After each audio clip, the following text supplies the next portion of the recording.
Hello, Star Wars people. Welcome to Rebel Base, IGN's weekly Star Wars show. Oh, it's a Vader special this week. Yeah, so we didn't write an entire theme tune. Because I wasn't allowed. But this week we are going to be discussing Darth Vader, as That's you right. can probably tell. Yeah. And we're doing this because issue 1 of the Vader comic has just come out. We spoke to the writer, Kieron Gillen. We had him in on the IGN UK podcast. You can check out the entire thing online. But we thought we'd just show you what he was saying about how much it means to him to write the baddest mamma jamma in the galaxy. I wanted to do a villain project for a long time. The idea, there was lots of things about the project I liked, but specifically what held me back, the idea that basically we would be doing important scenes. Right. As in the idea, this is basically the thing that attracted me to Vader in the end, was that, it's not just doodling in the margins of a story. Yeah. These are fundamentally important scenes for Vader's history. This is canon in terms of stuff. We've never seen Vader's response to understanding that Luke is his son. And that those kind of things, and we've never seen lots of things in there, specifically the reactions. And it's like I would get to do that, and I would get to the person. That's a lot of weight to shoulder. And it was like, the weight doesn't bother me. The question is, would I be best for it? Because Star Wars is something that is fundamentally important. This is like I'm at the age that Empire was the first movie I saw in the cinema. Yeah. So in other words, these are formative. As someone who writes Pulp Fiction for a living, these are formative things that lie in the gut of me. Yeah. And the thing about Star Wars is I'm the sort of fan where if it's not good, it's not really Star Wars I care about. Yeah. And I say that and kind of like it's really the quality is what matters. It's got to basically up to that scratch. And Jason's job is quite different from mine. Yeah. Jason's trying to make it feel like Star Wars with the Rebel cast. Yeah. So in other words, So Jason's comic, just to fill people in, launched about 3 weeks ago, something like last that. month. Star Wars issue 1, and your Vader's set at the same time as his comic. yeah. Well, the idea is they're kind of in exactly the same period, and then sort of we kind of what I always describe as soft crossover. Okay. In Jason's book, Vader is the arch villain. Yeah. He's Darth Vader. He is this oppressive, enormous black figure who is behind them every step of the way. They can't escape the guy. In my book, that's what he does on Tuesdays. He's a man who is. He's got He's got a file of facts. He's got so many other things to do. Yeah. And I'm basically the primary thrust of my book is the other things. Yeah. Okay. At the same time, whilst him trying to find time to hunt down Luke, because he, quite early in my run, he realizes who Luke is and what that means. And my last 20 years of my life has been a lie. In some, and that's about as big as it gets. I love how they flip the perspective. Yeah, definitely. And so you're seeing it, like he says at the opening crawl, it was a time of insurgence. Yeah. And a lot of fun in writing that. Yeah. And I think it's really cool because you can't make him a scary character in his own book. Yeah. You can see that people might be scared of him. Yeah. I think it's interesting seeing it from that perspective and playing with that kind of duality. I think so, yeah. And I just love the fact that, Darth Vader's got a lot on as well. Managing people, got bureaucracy. Yeah, so Empire does not run itself. I think it's really interesting how they're going to build out his cast of characters. Yeah. From what Gillen says, that they're going to be a lot of bounty hunters, a lot of That's unsavory right, types, not just the people within the Empire itself who Vader's going to interact with. There's one character, actually, which we do know something about, and the reason I want to bring her up, because anyone who's watched any episodes of Rebel Base knows how much we're obsessed with this idea of someone going around finding artifacts, and that is one of the characters This is the doing. thing we're known for. He's Yeah. obsessed with artifacts. It's basically like Time Team. That's right, yeah. You're talking about the characters, though, and the bounty hunts, and basically what this girl does is she goes around, finds artifacts, and puts them in the wrong hand. But I like that, and I think one of the big things that, he's dealing with is huge things, and I think the other thing to take from what he said was, the thing that the last 20 years of Vader's life have been a lie. Very early on, he finds out who Luke is and the implications that has. I think what, speaking to him, Gillen made me realise is just how important these two Marvel comics are, really. Yeah.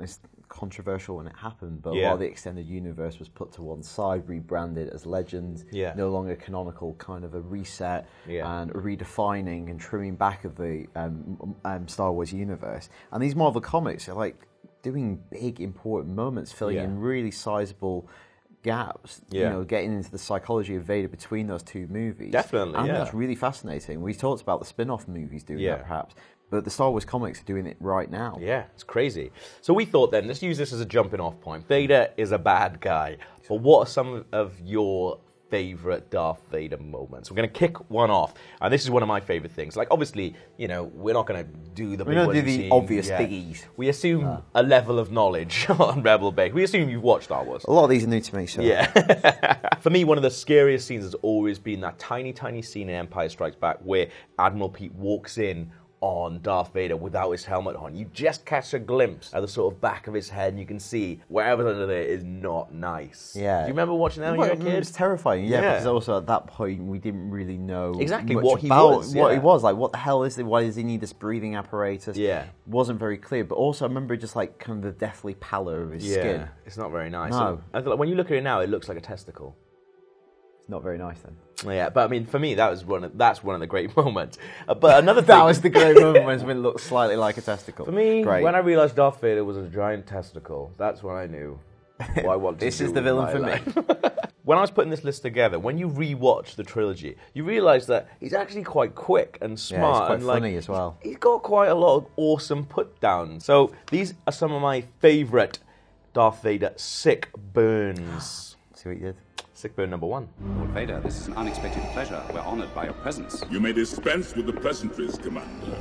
I'm here to put you back on schedule. I assure you, Lord Vader, my men are working as fast as they can. Perhaps I can find new ways to motivate them.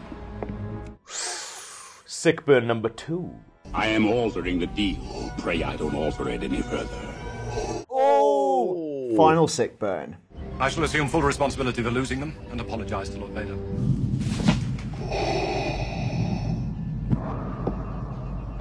Apology accepted, Captain Nida. He's like the worst boss ever. He's like really edgy boss. Yeah. Just like being really bored. You can't say anything right. I'm revealing too much here. I can't be arsed with that on a Monday morning. Yeah. Like, I'm just doing my job, mate. I'm doing it to the best of my ability. I've got a lot on. Yeah, like, I love my job, but sometimes on a Sunday night I'm thinking, oh, God, going to work tomorrow. Imagine working for him. I know. It'd be awful. One of my other favourite moments comes from Star Wars The Clone Wars animated show, and this is an episode called Ghosts of Mortis. Now, there's this family called the Ones, and they are these really powerful Force wielders, and the son of the Ones shows Anakin Skywalker a glimpse into his future, and he tries not to look, but you see almost every bad thing this dude is going to do, so he's almost aware. He knows something bad is going to happen. He knows that he's turning bad. There's this grim fate ahead of him. Exactly, but he can't do anything about it. Well, he could do something about it, but he knows that this is it. This is what's going to happen. Is that the thing that we kind of like about Vader more than anything, is that he is this tragic fallen That's right, yeah. hero? You know, Emperor's a great villain, yeah, but there's not this fascination around him. Obviously, the Vader is the through line through all 6 movies. Yeah. Is that so integral to his character, this kind of like pathos? Definitely, yeah. And I think that's the thing that I'm so disappointed with the prequels, is that there should be this like horrible sense of dramatic irony running through each film where you see these little glimpses and you can see what he's capable of. But unfortunately, I don't think they ever hit that or took advantage of that to the point where they could have. Yeah, I think maybe to make it work, he needs to be more perfect, more likeable, and this golden child. That's right, yeah. It feels like it's just inevitable in those movies. It does, yeah. Whatever people think of the prequels, we have chosen one, actually, from that. And that's in Revenge of the Sith, where he decapitates Count Dooku. I shouldn't. Do it.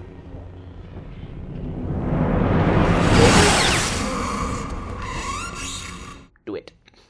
And like, he almost like sounds like lizard-like when he does it. The way that this is used as well is that Count Dooku, who you pretty much hate all the way through the prequels, and Dooku dying should be this really satisfying moment, but it's not, because you realise that's the moment, really, when this horrible villain is born. Something worse is coming. Exactly, yeah. And our final one is from the novel Dark Lord, The Rise of Darth Vader. Now, this takes place... It's amazing. It takes place directly after Revenge of the Sith, and it's sort of, you know, he's dealing with the Order 66. All these Jedis have just been wiped out, but some of them have fled, so Darth Vader is sent out to get them, and, you know, he's in his new armor for the first time as well, so he's sort of adjusting with that, and you know he's a bad guy, but he does one thing right at the end of the book, and it's a really cruel, villainous thing, and, you know, it sets up Darth Vader right at the end of that book, where you think, yeah, this guy's a bad dude. So yeah, all really kind of interesting, iconic moments that tease out different parts of Vader's psychology, his exactingness, how cruel he is. But I think there's one moment that really distills the essence of Vader for us, isn't there? It is, yeah, and it's David Prowse, the man inside Vader, giving his original rendition of what Darth Vader sounded like on the set of Star Wars before James Earl Jones came in and dubbed over. Terrifying. Start tearing this ship apart piece by piece until you've found those tapes. Find the passengers of this vessel. I want them alive. Chilling. Well, those are our favourite Darth Vader moments, but what are yours? Let us know on Twitter, in the comments below, or rebelbase@ign.com. Yeah, and for everything on Star Wars, stay right here on IGN.